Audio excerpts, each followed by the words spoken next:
différence. N'oublie jamais que tu dois compter sur toi-même. Toi-même. Gracias.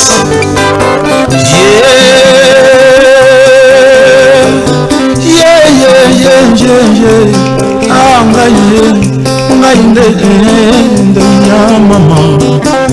Ngai nde luboko mobali ya mama. Silisa kelasi ozwa ata mutation na mandaka. Zuwa mpete monene na kompani ya leta. Zuwa mpete monene ata na arme. Bafami bakoya lokola kaka nde defile. Baninga kelasi, baninga bokola. Bakoya nde lisalisi. Salisa, salisa, pesa nde pesa. Mutindo nini na nsala nakoki te. Tika na nzembata na nzembo. Tika na nzembo.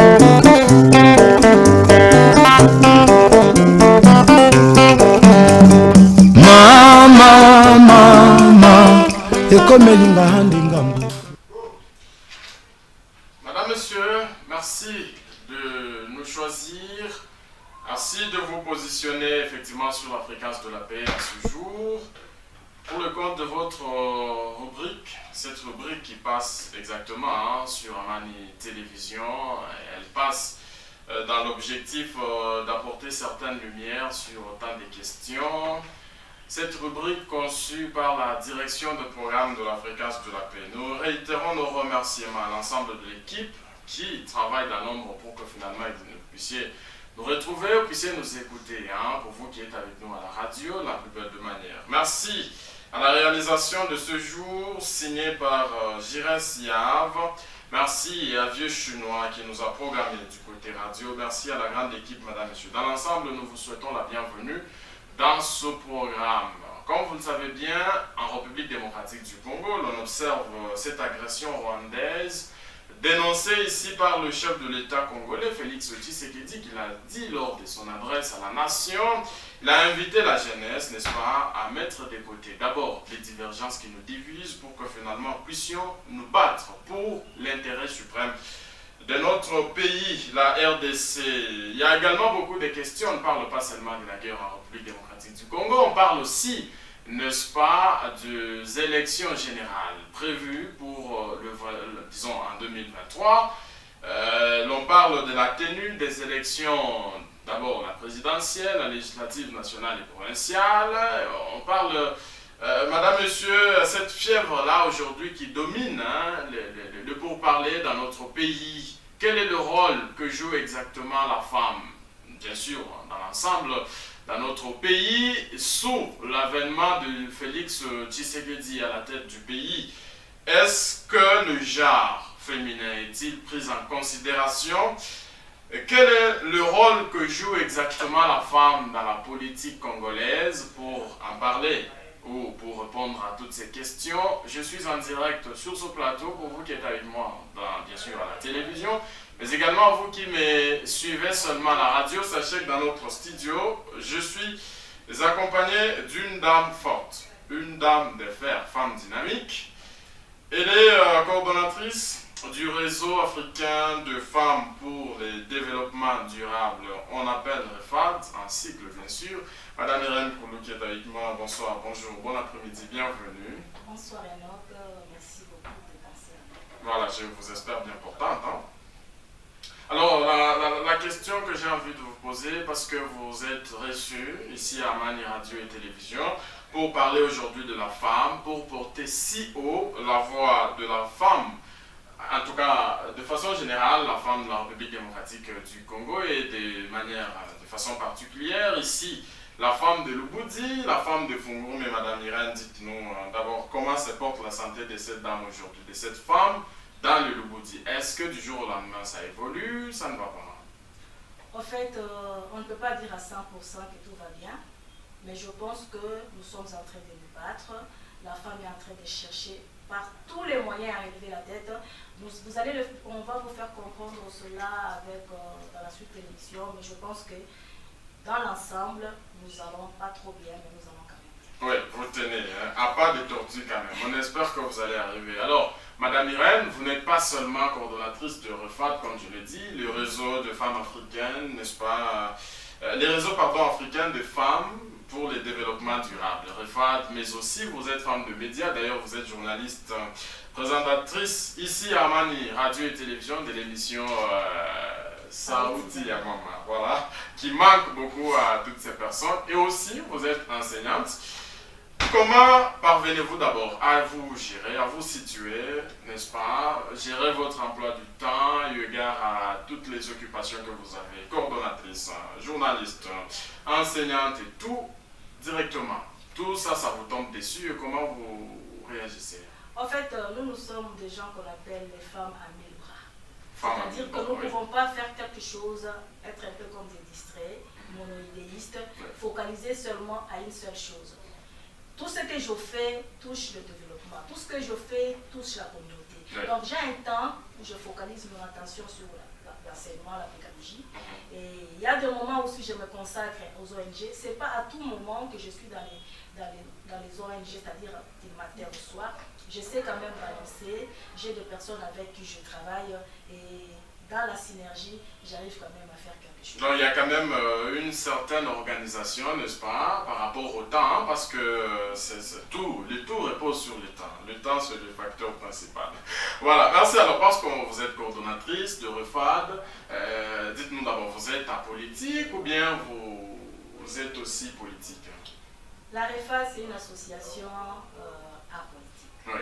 Je ne suis pas politicienne, je suis apolitique. Mais vous accompagnez. Également, Oui. c'est apolitique. Mais on accompagne quand même les politiques. On accompagne la politique parce que si tu ne t'occupes pas de la politique, Elle risque de s'occuper de vous, hein, comme l'avait dit. Ben voilà, merci Madame Irène. Vous avez été installée ici dans la commune pour le compte de votre, c'est pas moi, ONG ou bon, réseau. Votre réseau exactement. Cela fait autant de jours que vous avez été installé, effectivement, vous occupez la coordination et depuis lors, on sent que vraiment, vous n'êtes pas très active sur le terrain. Qu'est-ce qui justifie ce silence? Vous attendez le mois de la femme peut-être? Non. En fait, nos activités ne sont pas toujours médiatisées. Nous n'avons pas toujours des activités qui doivent nous pousser à aller à la radio, à aller à la télé, mais REFAD n'est pas seulement une structure qui fait des activités publiques. Oui. Nous avons des femmes, par exemple, qui travaillent dans des champs. Ok. Parce que le développement durable, ce n'est pas seulement passer à la télé. Le développement durable touche l'agriculture. L'agriculture ne se fait pas au public. Le champ se trouve dans des endroits reculés. Vous voyez un peu? Oui. Ça, ce n'est qu'un exemple. Voilà, donc il y a de ces activités que vous menez en coulisses, en sourdine, hein, sans pour autant le médiatiser comme vous le dites. Je rappelle également à notre réalisateur, Jires Siav, qui va devoir vous afficher les noms. Et la raison pour laquelle vous êtes reçu ici, Jires, je suis sûr qu'on partage le même langage. Pour ceux qui sont à la télé avec nous. Alors, Madame Irène Koulou, entrons un peu dans le vif de notre rubrique. On a l'impression de croire que la femme se réveille qu'au mois de mars, hein, où on dit, ben voilà, aujourd'hui, nous allons distribuer le pagne, aujourd'hui, les femmes dans l'ensemble, voilà. Là, on sent qu'il y a une certaine chaleur auprès de femmes que vous êtes, mais après le passage seulement du mois de mars, et finalement, c'est un silence, comme nous l'avons constaté d'ailleurs avec REFAD. Vous venez de dire que, ben, effectivement, il y a beaucoup de choses que vous faites sans médiatisation, ben oui, mais est-ce que c'est le cas aussi dans le sens général? En fait, les gens ne comprennent pas vraiment le mois de la femme. Oui. Le mois de la femme, c'est le mois qui nous a été consacré. Là où même la République budgétise. Oui. Donc nous avons des activités qui passent à la télé. On ne va pas nous dire qu'après le 8 mars, après le mois de la femme, les femmes qui sont par exemple des femmes rurales, ils ne cultivent pas. Non. Elle continue. On ne va pas nous dire que les femmes qui sont dans les domaines de l'éducation, dans les domaines diversifiés, ne travaillent pas. Sauf que pendant le mois de la femme, c'est le mois de la sensibilisation. C'est le mois où nous avons beaucoup plus des activités publiques. Cela ne dit pas que nous ne sommes pas en train de travailler, parce que notre ministère continue à fonctionner malgré que nous sommes au mois de novembre. Voilà. Donc, effectivement, qu'il y a vous célébrez le mois de mars de façon un petit peu particulière, hein, parce que c'est tout un mois qui est consacré à la femme. Mais ici, dans la commune, on avait lancé l'opération Funguru, mais c'est pas moi propre et tout. On sent que ça n'évolue plus, hein, bien que vous n'êtes pas porte-parole de Maman Bourgmestre.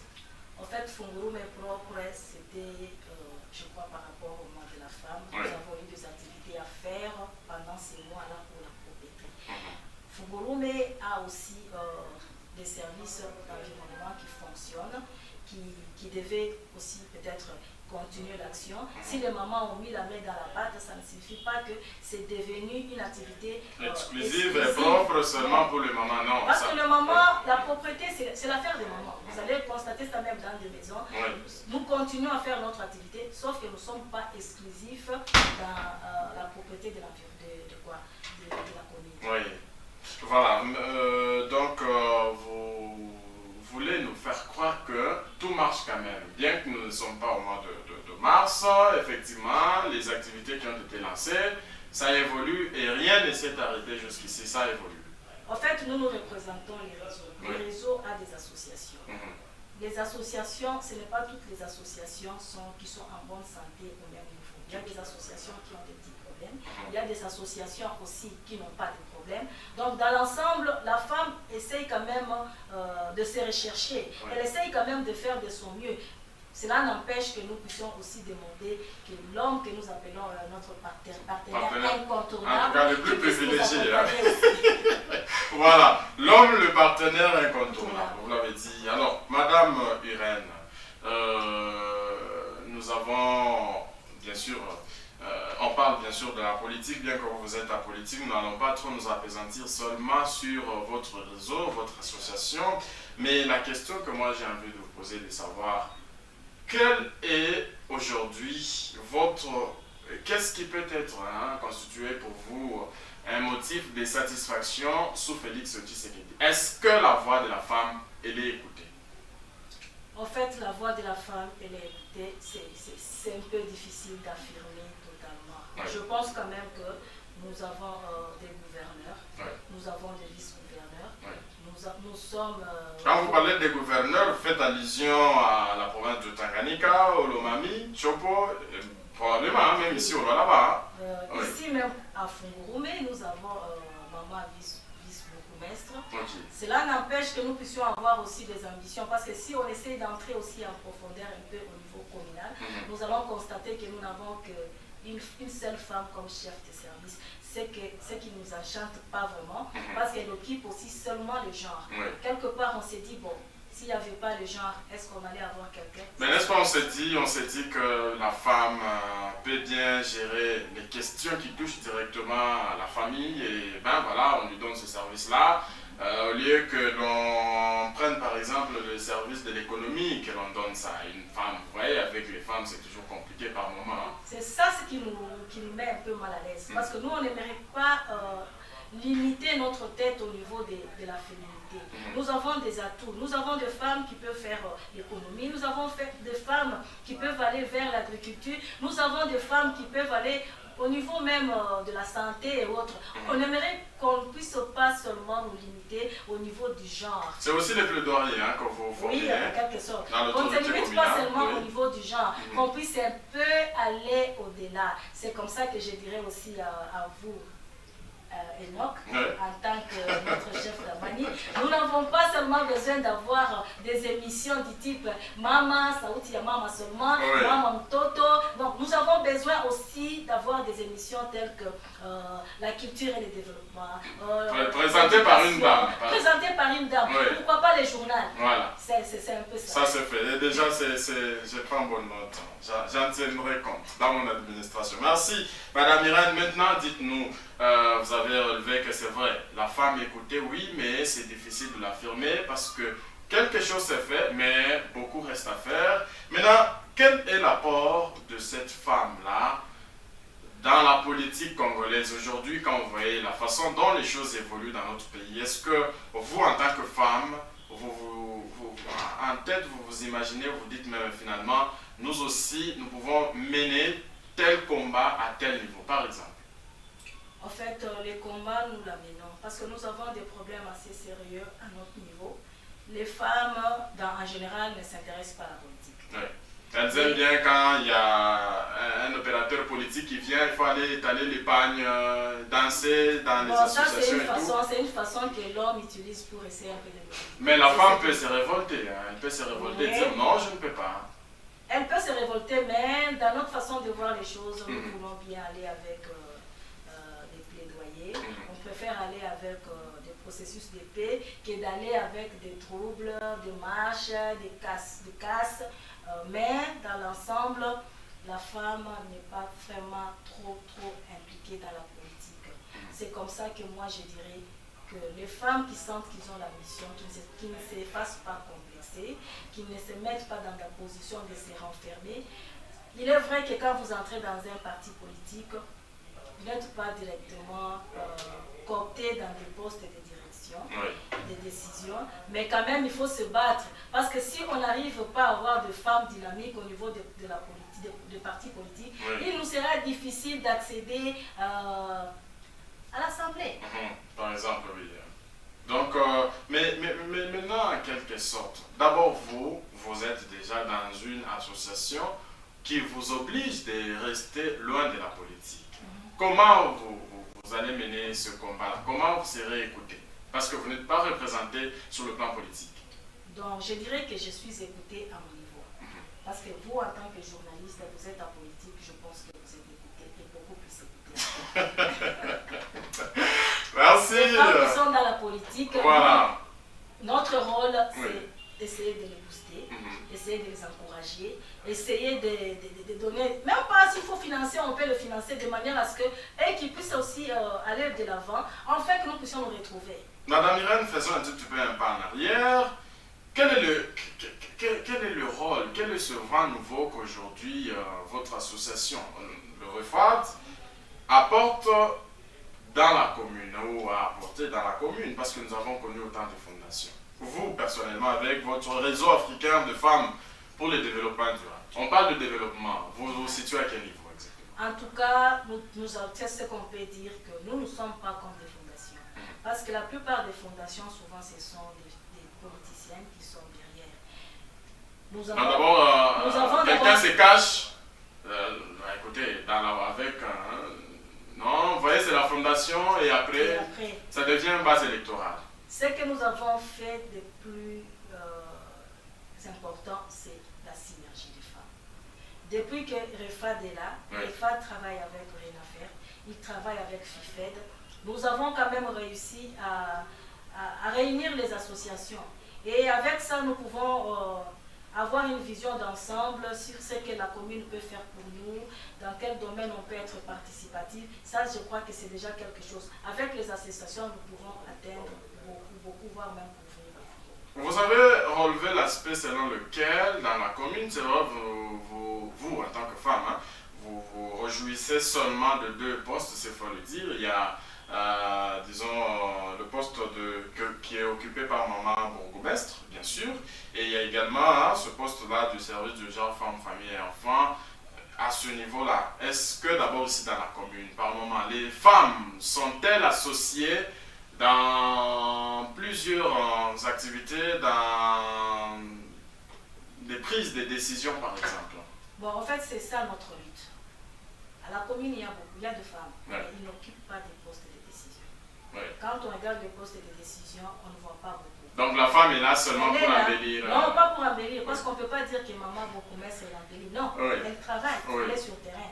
Mais notre objectif, nous voyons un peu beaucoup plus les femmes qui peuvent apporter quelque chose qui peut changer. Parce que si nous sommes, par exemple, à la TFM, si nous occupons des wacha-wacha, vous voyez un peu, nous sommes dans l'entretien, nous sommes à couper les herbes, comment est-ce qu'on va changer cette niveau? Comment est-ce qu'on va impacter à la TFM? Mais si nous avons des postes de décision, nous pouvons impacter par rapport à notre vision de voir les choses, par rapport à notre technicité, par rapport à notre niveau intellectuel et notre expertise. Voilà. Aujourd'hui, nous sommes effectivement à la veille de la tenue des élections générales, comme je l'ai dit, prévues d'ici 2023, alors qu'à Fungurumé, il y a toute une multiplicité, naissance de fondations, des associations, le cas de votre association Refad. Est-ce que, à l'avenir, vous ne comptez pas proposer une candidature unique, c'est-à-dire vous prenez par exemple Madame Irène Koulou, vous prenez par exemple Maman Marthe Mazimba, par exemple Madame Sentish Kenda, vous dites non mais voilà, vous devenez candidate pour représenter les femmes de Lubudi à l'élection, peut-être au niveau national, tout comme à la députation nationale ou provinciale. Ça c'est vraiment une bonne question. Dommage que nous sommes des femmes apolitiques. Nous ne pouvons pas nous dire aujourd'hui que nous allons nous mettre d'accord pour présenter Madame Irène. Moi je suis apolitique. Et puis, je ne suis pas née à cause du vent de la politique. Oui. Moi, je suis du réseau africain. Donc, ce réseau a existé depuis et c'est un réseau africain. Il est venu juste s'implanter. Ce n'est pas quelque chose qui est né. Sous-entendu, à l'avenir, vous irez aux élections en ordre dispersé. La femme sera là. La femme de Lubudi sera là seulement pour accompagner les hommes. La femme ne sera pas là pour accompagner les hommes. La femme sera là comme femme et elle va faire son travail qui lui sera confié. Merci beaucoup, Madame Irène. Je rappelle à toutes ces personnes qui nous écoutent, surtout à la radio, que nous sommes dans la rubrique invité. Je reçois dans ce studio, bien entendu, Madame Irène Koulou, coordonnatrice, bien entendu, du réseau africain de femmes pour le développement durable. Elle est également femme de médias, présentatrice d'une émission ici à Mani Radio et Télévision, par surcroît elle est aussi enseignante d'une école dont nous ne pouvons pas citer les noms ici pour des raisons de publicité. Madame Koulou, dites-nous en définitive pour dire que finalement, dans la commune, dans les jours à venir, la femme, quand on parlera du processus électoral, vous allez sensibiliser cette femme-là pour voter utile ou pour seulement le faire parce que c'est devenu une monotonie.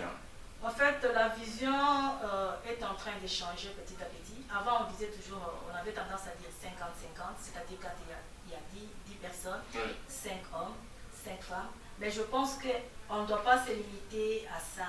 Nous avons besoin d'avoir des femmes dynamiques. Nous avons besoin d'avoir des femmes qui peuvent apporter quelque chose. Vous ne pouvez pas réaliser à quel point nous sommes indignés lorsque nous avons une femme quelque part et qu'on dit Angara Banamouki. Et elle n'apporte absolument rien. Elle est là juste parce qu'on doit éviter d'être un peu discriminatoire. Alors on s'est dit, bon, toute chose doit se faire avec sa présence. Elle est là. Mais en réalité, elle ne travaille pas. Elle ne fait absolument rien, donc elle est là parce qu'elle est cooptée. On dit, bon, il faut qu'on équilibre les choses. Il faudrait que la femme soit là alors qu'elle-même, elle n'a pas encore pris conscience, on suppose. Maintenant, quel est le combat? Est-ce que vous envisagez des séances de sensibilisation aussi, de remise à niveau? Parce que la femme, effectivement, elle doit savoir que je ne peux pas rester seulement pour accompagner. Bien, effectivement, je dois accompagner, oui, mais quelque part, l'homme doit aussi m'accompagner. Donc, ça doit être quand même réciproque. C'est ça même, Oui, c'est ça. 50-50. Est-ce qu'aujourd'hui, vous sensibilisez les femmes seulement à nous fabriquer les choux, à nous cultiver, c'est pas moi, beaucoup plus au champ, ou bien vous formez aussi, vous sensibilisez, vous initiez les séances de formation pour que la femme comprenne aujourd'hui que, ben, écoutez, aujourd'hui, je peux rouler aussi un engin à l'entreprise, tel, aujourd'hui, je peux aussi passer un journal, présenter un journal. Est-ce que vous tenez compte de tout ça? En fait, c'est ça même notre lutte. Nous pensons à ça. C'est vrai que nous ne sommes pas encore arrivés. Aujourd'hui, vous allez voir dans des écoles, vous allez dans des sections comme mécanique, vous trouvez des femmes. Oui. Électricité, vous trouvez des femmes. Donc, quelque part, il y a quand même changement de mentalité. Ça ne sera pas brusque. C'est tout un processus. C'est tout un processus. Oui. Notre objectif est que la femme arrête un peu à être seulement focalisée sur sa féminité. Oui. Nous avons besoin de cette femme-là qui va voir les choses dans un autre angle, Oui. dans l'angle du développement. Nous, dans le domaine des associations, nous sommes en train de suivre des formations et des formations, afin que nous puissions contribuer efficacement au développement des Fungurumé, au développement de Lubudi, de la RDC. Dans l'ensemble. Voilà, c'est pratiquement, c'est devenu une question presque jetée dans les oubliettes. Violence sexuelle beaucoup plus faite à la jeune fille. D'abord, avant que l'on parle de la violence, dites-nous comment situez-vous le taux aujourd'hui en termes de pourcentage de la participation de la jeune fille de Fungurumé à l'éducation, que ce soit à l'école primaire, secondaire, universitaire. dans l'ensemble, comment vous estimez? Quelles sont vos estimations? En fait, elles sont là.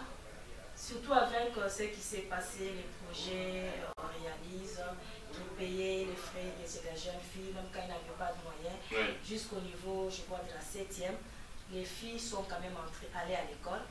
Et elles essayent d'évoluer. C'est vrai que nous, les filles, ont des problèmes plus que les garçons. Parce que vous allez constater que les garçons, lui, quand il vient de l'école, il dépose son sac, il attend à manger. Quand il se réveille le matin, il est libre. Mais la fille, quand il se réveille le matin, il commence par les tâches ménagères. Et il ira à l'école juste à quelques minutes de... Presque abattu, hein, fatigué d'ailleurs. Abattu. Ouais. Et peut-être qu'il n'a même pas le temps d'ouvrir ses cahiers parce que des fois, il joue un peu le rôle de la maman. De la maman, mais pas à 100%, il ne faut pas dire. Il faut pas dire dans ce sens-là, Madame Koulou. Elle ne joue pas le rôle de la maman à 100%. Quelquefois. Alors parlons maintenant de violence, beaucoup plus sexuelle. Hein. Ici dans la commune de Fungome, est-ce que ça persiste depuis l'avènement des associations, des ONG qui sensibilisent, qui éveillent la conscience de la jeune fille, plus particulièrement? Est-ce que ce genre de cas existe encore? Oui, si ça n'existait pas, je pense que le bureau de Maman Capitaine serait déjà fermé. Les violences ont plusieurs formes. Ouais. Des fois, les violences sexuelles se font sous forme de mariage précoce. Ouais. Quand la fille n'a pas encore 18 ans, c'est vrai qu'on n'a pas forcé liant et tout, mais elle est quand même violée. Oui. Donc, le mariage précoce. Même si, bon, de son plein gré, elle peut accepter, mais on considère ça comme un peu... Voilà. Dites-nous, Madame Irène, aujourd'hui, en termes de pourcentage, il y a quand même des dénonciations, hein? Oui. Selon les statistiques. Il y a quand même des dénonciations, Oui. mais c'est timide. C'est timide. Donc le travail est là. C'est une honte pour une jeune fille de déclarer que j'ai été violée. Donc ce sont des processus qu'il faut suivre. Même les mamans, il y a des mamans qui sont violées par leur propre mari. Mais c'est difficile. Même la communauté n'accepte pas qu'une femme dise que j'ai été violée. Ben voilà, c'est pratiquement une question tabou. Hein.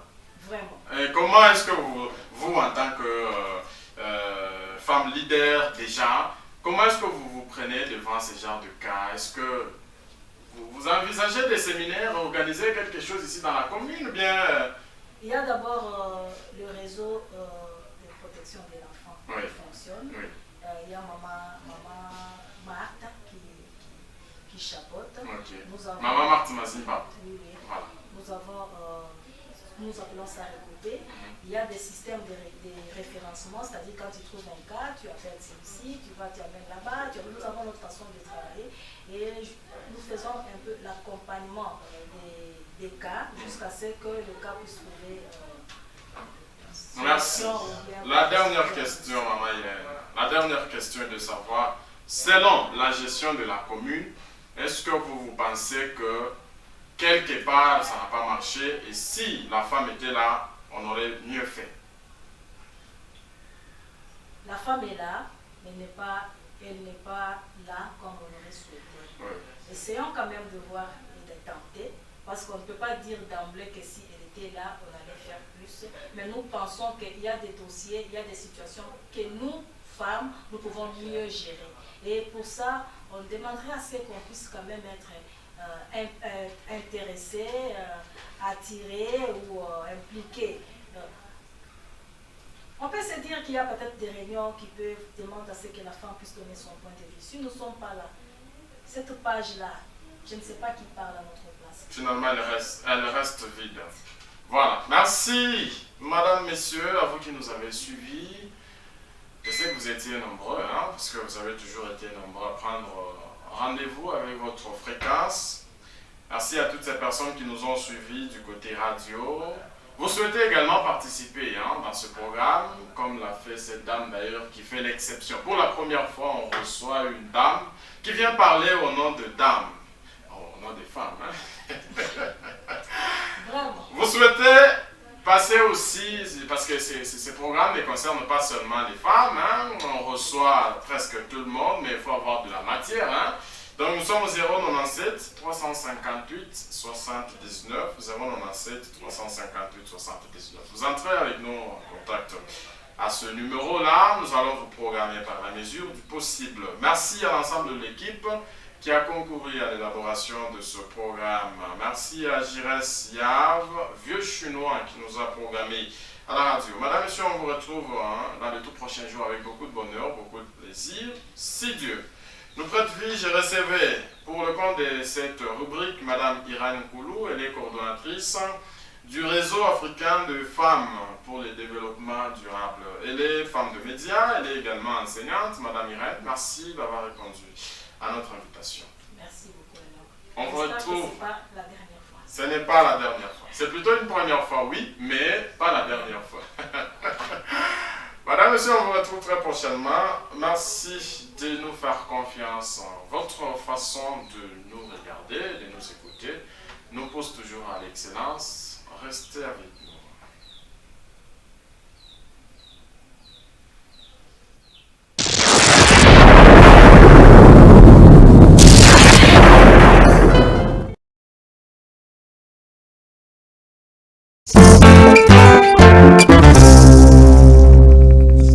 Mais au-delà des espérances, n'oublie jamais que tu dois compter sur toi-même. Toi-même. Gracias.